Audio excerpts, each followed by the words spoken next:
Chapter 5. Someday I will take you to America, where my son lives, Mr. Luftig promised me as we sat together, cleaning his pipes on his side of the blanket, dividing the apartment. In my first year in the ghetto, I often sat myself down beside Mr. Luftig. A patient and generous man in his mid-50s, Mr. Luftig loved to tell me stories about his son's life in New York City, a fantasy land of endless opportunities, an abundance of food, and few, if any, restrictions against Jews. Once his 7 or 8 pipes were cleaned, Mr. Luftig proudly lined them up on a table. I stared at his collection with admiration. There were straight pipes, curved pipes, and even a pipe with a lid on it. It didn't matter that Mr. Luftig had no tobacco to put in them. The pipes symbolized an orderly and civilized world beyond the control of the Nazis. Mrs. Luftig was a quiet, uncomplaining woman. She and my mother became friendly and sometimes shared the cooking duties. Working together in those hopeless conditions somehow lessened the despair.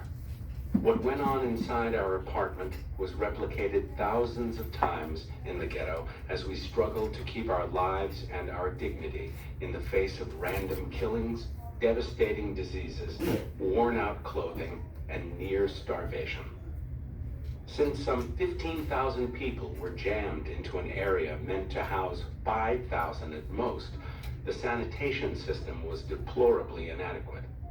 The luxury of indoor plumbing we had come to take for granted seemed an illusion. Lines were long for the few outhouses, and in the winter, by the time I finished, my feet were nearly frozen.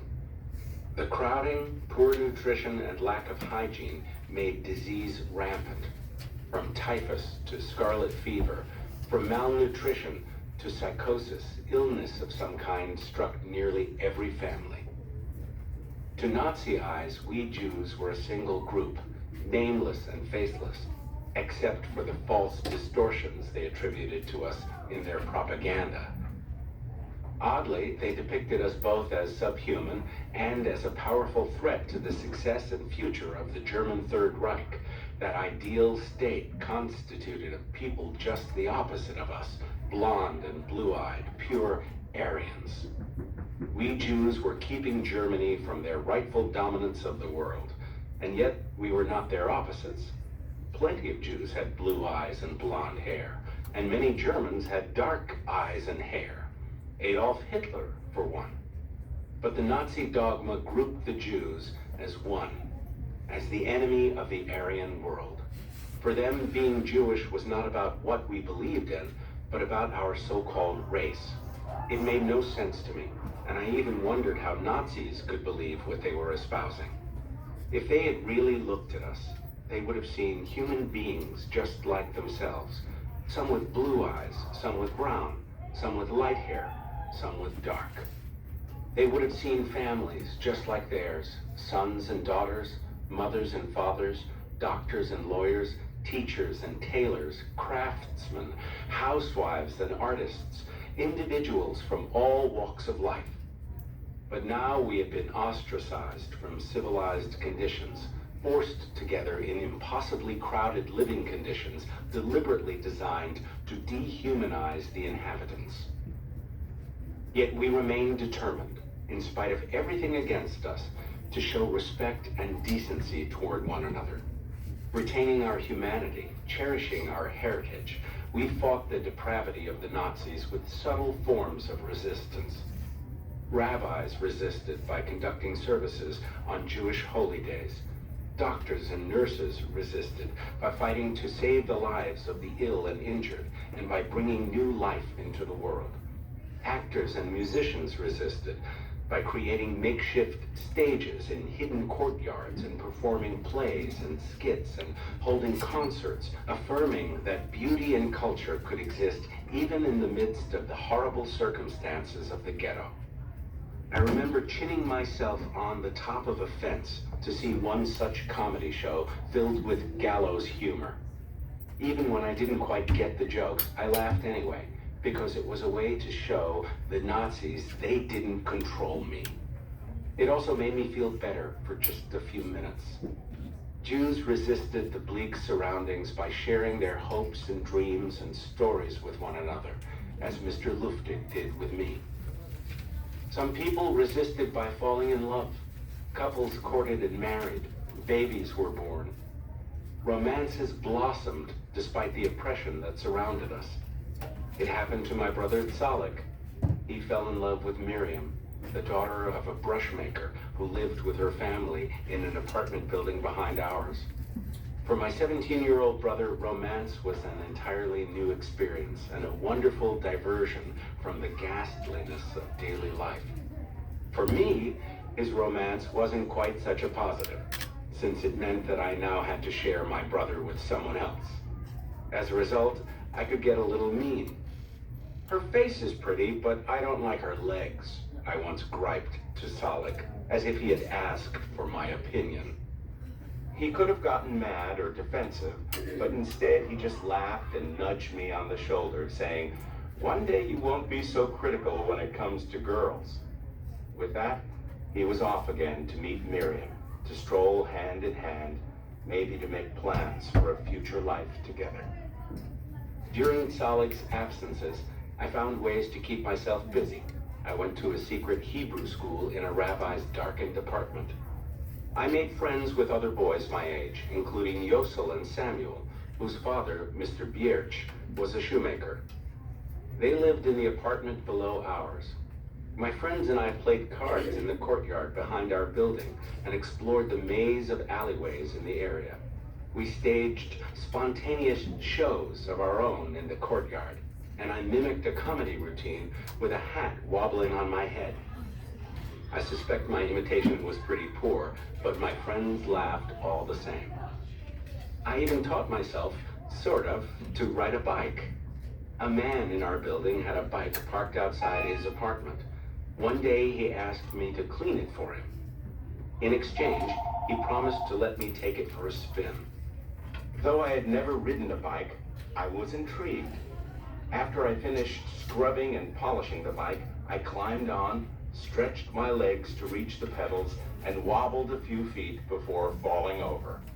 I got back on, and when I finally thought I had gained my balance, I pushed off on what was my boldest attempt, steering around the corner and gaining speed. I felt almost airborne flying down the street. For those few seconds, I was not a prisoner in the Nazi ghetto, trapped behind high walls, but a 12-year-old boy like any other, relishing the mix of danger and excitement. Not even the inevitable end to my ride, a collision with a pothole that sent me crashing to the pavement with a gash on my forehead, dampened my spirits or my enthusiasm. But such diversions were precious few. I spent most of my time focused on the critical task of finding food. Every day I combed the sidewalks and alleys looking for a crust of bread or anything else that was edible and would combat the constant hunger. It's hard to believe that my family survived even the first weeks in the ghetto, given how little food we had.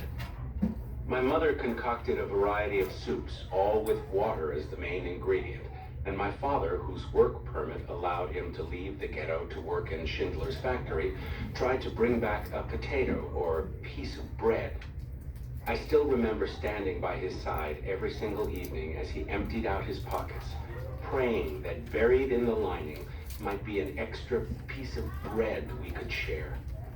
Sometimes food was available on the black market, but one had to have something to exchange.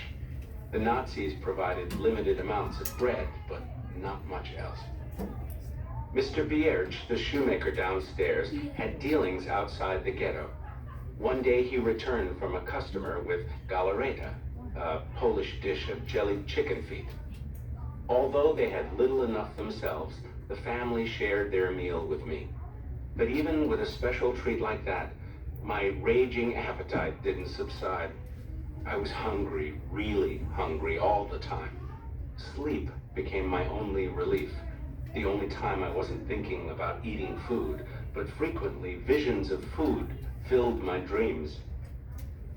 The ghetto was its own society. Some were financially better off than others. My family had already spent our safety net of gold coins, and my father's savings had disappeared. All we had left to barter were the last of my father's suits. When we were most desperate, Father once again asked his friend Wojciech, who lived outside the ghetto, to sell one on the black market. As before, after taking a cut for himself, Wojciech gave us the remaining coins. Other Jews were better off than we were. Some had come to the ghetto with money or jewelry that they could trade for food. A wealthy woman in the apartment above ours occasionally asked me to run errands for her. One day, when I returned to her apartment, she took out an entire loaf of bread and cut off a thick slice for me as payment. I watched in astonishment as she liberally spread butter over the bread. It never occurred to me to eat this unexpected treasure all by myself. Instead, I took it straight to my mother. She scraped off the butter, cut the bread into thinner slices, and then spread the butter on each smaller piece. The whole family shared in this rare treat. That was a good day. Without valuables of our own, my family's only hope to fend off starvation was work, since work meant food, maybe soup at lunchtime, and sometimes a small chunk of bread to take home. Each of us contributed however we could. In return for food, Salig continued to repair hot plates and other electrical items. Later on, he worked in Miriam's father's small brush-making business, which produced all kinds of brushes: bottle brushes, shoe brushes, and large brushes for scrubbing. He also did piecework at home, earning a little money or food for each item he produced. Pesa worked at the electrical company outside the ghetto, and from time to time she too brought back bread or a potato or two. My mother cleaned the offices of the Jewish Council and of the Nazis who had offices inside the ghetto. One day my father summoned up the courage to ask Schindler to hire my brother David, then 14, to work in his factory, and Schindler agreed. Every day Father and David would leave and return together, sometimes with morsels of food or a piece of coal. Now I stood between them each evening, hoping against hope that their pockets weren't empty. Pesa continued her job at the electrical company outside the ghetto, and from time to time she too brought back bread or a potato or two. My mother cleaned the offices of the Jewish Council and of the Nazis who had offices inside the ghetto. Salig continued his electrical jobs. Many people had hot plates that would inevitably burn out from overuse, and Salig repaired them in exchange for food.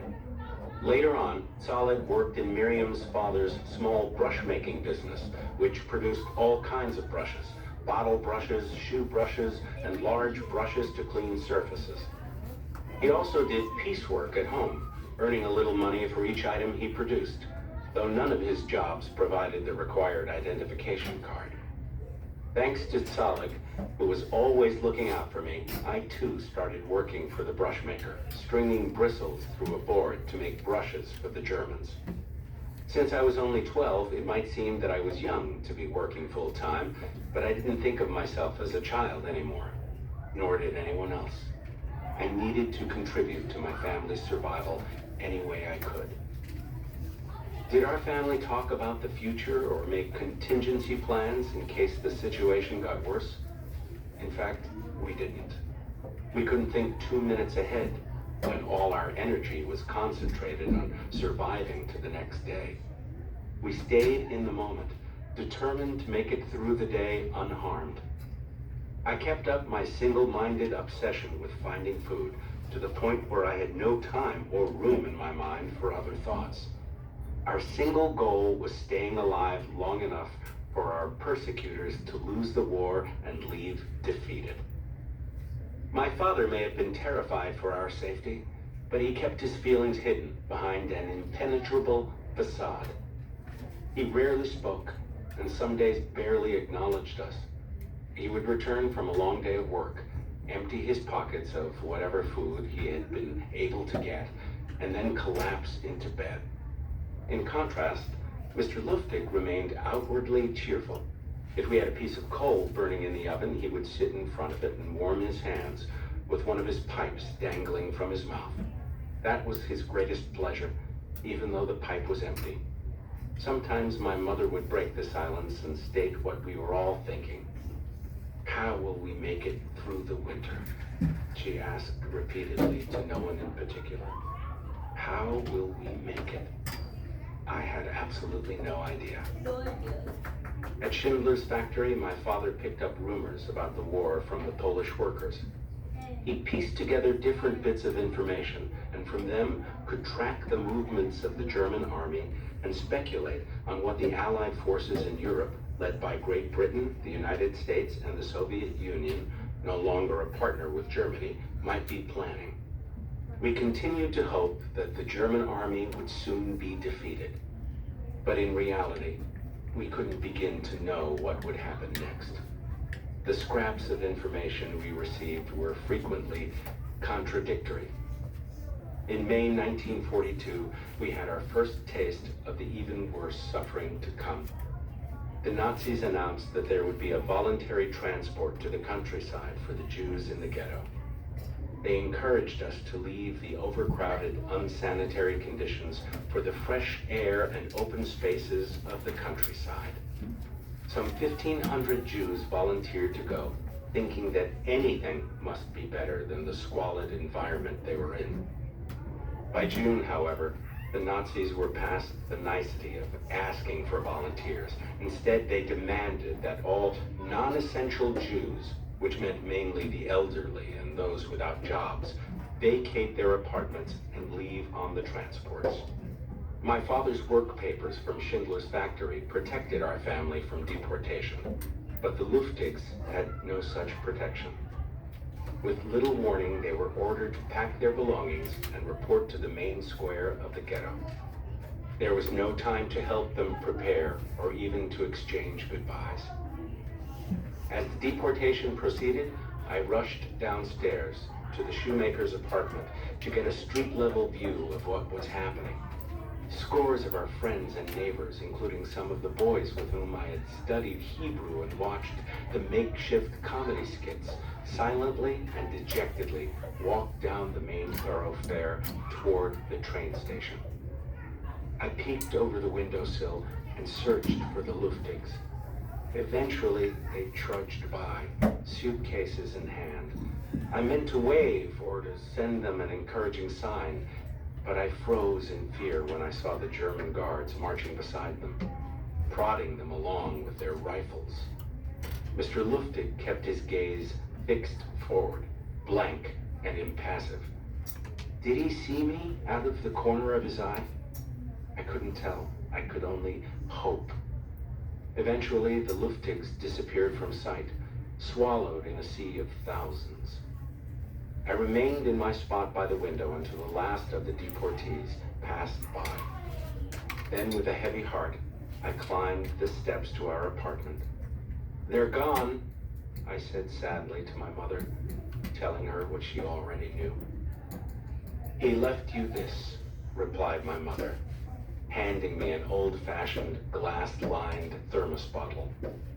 Then I pulled back the blanket, separating our side of the room from the Luftig side, and saw that he had left something else. His exquisite pipes. A tremor ran up and down my spine. Mr. Luftig had determined that whatever his destination, he wouldn't be needing his pipes. It was an ominous sign. A week later, the Nazis had another train waiting and began to round up more Jews. Evictions, they called them, not deportations. But this time, the deportees didn't go quietly. Escapees from earlier deportations had furtively returned back into the ghetto with stories of trains filled with people entering a camp and leaving empty, even though the population of the camp never increased. The more first-hand accounts we heard, the more we began to realize what was happening. And it was terrifying. So the next time the Nazis started rounding up Jews, chaos erupted. Soldiers swooped down on the ghetto and rampaged through the buildings, chasing people, screaming for them to show their required identification, and shoving anyone who couldn't out the door and into the streets teeming with fellow unfortunates. On June 8th, the Germans reached our building faster than we could ever have expected and once again forced their way into our apartment. They shouted, "Schnell, schnell!" Fast, fast, as my father shakily presented his work permit. He had gotten a Blauschein, a blue sheet, or Gestapo-issued permit, added to his identification card, which we hoped would again exempt all of us from deportation. But now that Salig was 17, he was too old to be covered by my father's permit and had no Blauschein of his own. I felt my blood turning to ice when I realized they were going to take Salig. In a split second, the soldiers pounced on him. I wanted to scream no and leap to my brother's rescue, but I knew it would be suicide, and I knew that I would be endangering all our lives. The soldiers pinned Salig's arms behind his back and shoved him out the door. In the span of a minute, my beloved brother was gone. I have replayed those minutes in my head countless times. In hindsight, we should have known that Salig would be deported. We should have been more prepared. We should have hidden him. But it happened to us as it did to so many others in the ghetto without warning and with no time to prepare or react. The shock of Salig's arrest hadn't even begun to register when he was already gone. 70 years later, I can still see him in my mind's eye as he was hustled out of the room. In the film Schindler's List, there is a scene when Oskar Schindler rushes to the train station to save his accountant, Itzhak Stern, who had been seized for a transport.